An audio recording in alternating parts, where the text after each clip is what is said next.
Hello and welcome everybody. Today we are going to discuss a letter to God.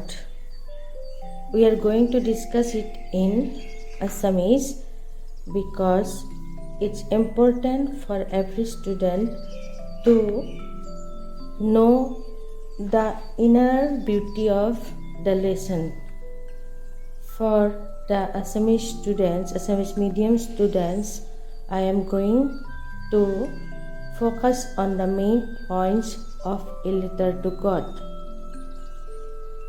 মৰমৰ ছাত্ৰ ছাত্ৰীসকল, আহা আমি এটা সুন্দৰ পাঠৰ মাজলৈ যাওঁ। পাঠটোত কিনো আছে আমি মূল বিষয়বস্তু এটা দৃষ্টি নিক্ষেপ কৰোঁ।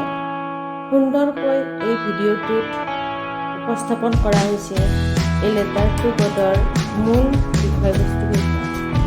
যেতিয়া আমি ছবি সহকাৰে পাঠটোৰ থকা মূল বিষয়বস্তুকেইটাৰ লগত চিনাকি হ'ম, তেতিয়াহে আমাৰ ভিতৰৰ পৰা আমি বস্তুবিলাক বুজিবলৈ সক্ষম হ'ম।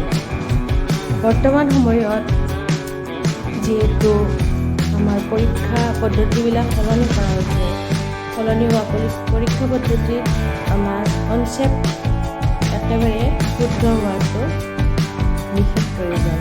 সেইকাৰণে ছাত্ৰীসকল, তোমালোকে ভালদৰে এই ভিডিঅ'টোত যিকেইটা মূল পইণ্ট ফ'কাছ কৰা হৈছে তাৰ ওপৰত গুৰুত্ব আৰোপ কৰা। পিছলৈ মই পাঠটোৰ লেচনটোৰ লাইন বাই লাইন অসমীয়ালৈ ভাঙনি কৰাৰ প্ৰয়াস কৰিম। আশা কৰোঁ সকলোৱে ভিডিঅ'সমূহৰ পৰা উপকৃত হ'বা।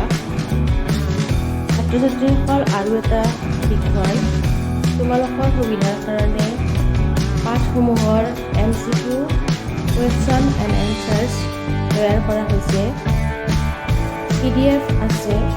তোমালোকে যদি প্ৰয়োজন বুলি ভাবা মোক মেছেজ কৰিলে মই তোমালোকক PDF যোগান ধৰিব পাৰিম সামান্য মূল্যৰ বিনিময়ত। গতিকে আশা কৰোঁ তোমালোকে উপকৃত হ'বা।